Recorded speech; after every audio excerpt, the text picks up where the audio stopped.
Over in WWE, a few news and notes. Fightful Select had a report today that an offer has been made to Steve Austin for another match, but not aware of who the opponent would be, what the event would be, and whether it will ultimately happen. But the new regime has made an offer to Steve Austin. You would think, Way, that this would be WrestleMania, unless it was, Saudi, potentially. Saudi Arabia, you have to look at. I just wonder if they would be planning that far ahead, but it could be just as a blanket offer about, hey, what is your interest level? And, it seems like Austin was extremely happy with how the Kevin Owens match went, and that's what we said in the lead up to this. Like, if this goes really well, it's going to be very hard to just flip that switch off after 19 years. And if it goes well, and I don't know if that could have gone much better than it did in Texas earlier this year with Owens. And,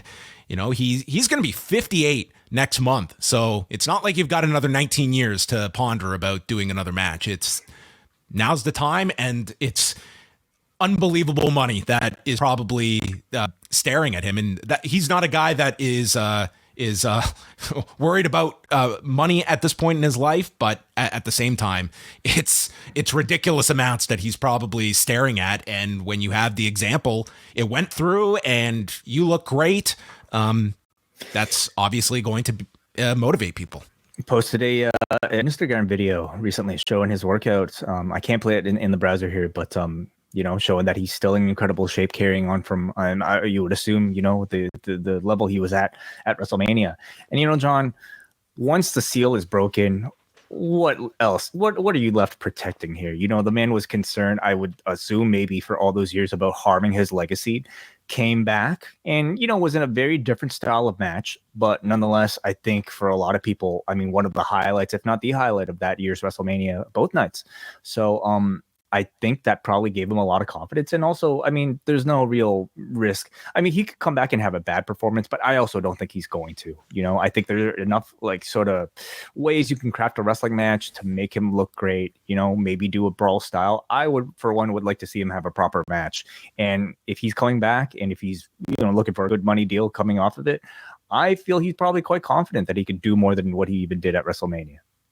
If you're looking at it just from the perspective of, what it's going to cost for these performers and what you want to get out of it, is if you had Austin and Rock on the table, is that almost too much, even with 2 nights of WrestleMania, when, at the same time, we know how these go. Like WrestleMania, you make it as big as you can, and then who's there the next night and who's there the next month. And that's kind of the balancing act. Like, is it sort of the idea? And those guys are not coming back for a match at a cheap price either. It's like, do you just go through? It's a chance to have both of them back. We just go balls to the wall and book them both. I just don't get the sense that there's any dollar figure. Say for, I don't know, something egregious. Like, I don't even know what a number would be, but I think for what either an Austin or a Rock would be asking for realistically, there doesn't seem to be an amount that I don't think the WWE could afford, especially with the business that they've done.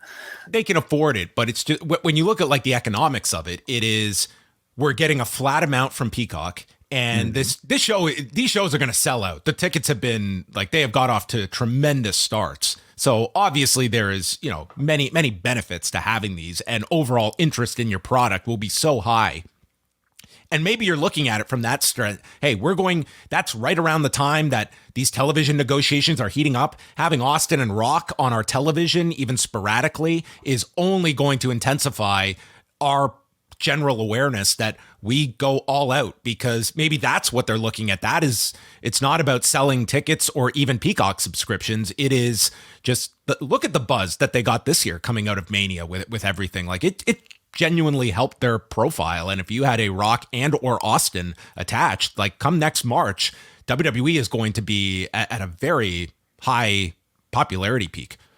It's one of those things, though, that I think is very much affected by timing. Certainly when it comes to Dwayne Johnson, you're not going to be guaranteed that he'll be available at next year. Or it's a big question mark. That's when the XFL's starting, how many projects he has going on. It's to me, if you were asking me today, who would be the more reliable individual. Like it's Austin. Like with Rock, I don't even know like when you have to lock that in and if he even can lock that in. Like that's, obviously his schedule will dictate it. I think in both their cases, you strike while the opportunity is there. Who knows if Steve Austin will be in whatever shape. I imagine it's a struggle to perhaps stay in the shape that he's in every single day at 58. So who knows if he'll have the opportunity next year to tell these stories.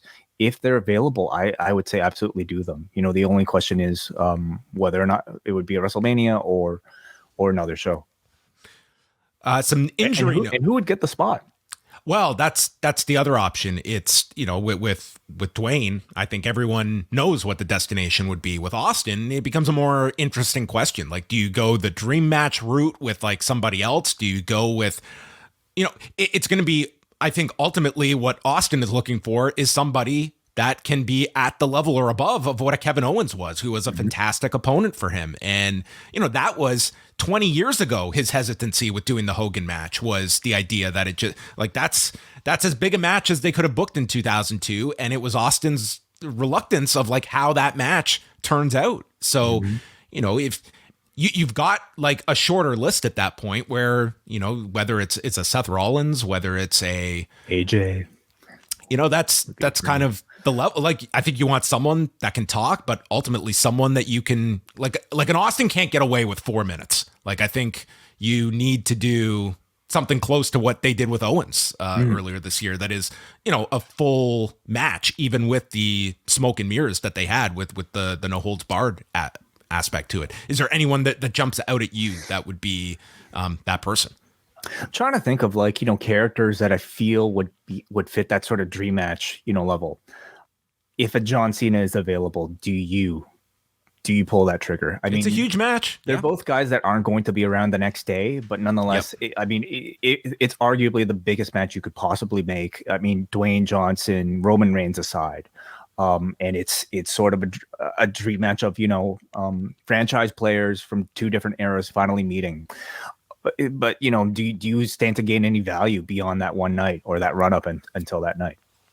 I mean, historically, it's been, there's a downside to that style of matchmaking for WrestleMania, but the benefit is that one big night that you get, and sometimes that's worth the kind of malaise that you will have post WrestleMania, and who they can get in the mix too. Like they have, by that time, like Cody will be back. Hopefully, like some of like your Becky Lynch's are back, Charlotte's back. I mean, it's going to be like those 2 nights. This is not the this is certainly a Mania where it looks like they will have quite a lot at their disposal potentially.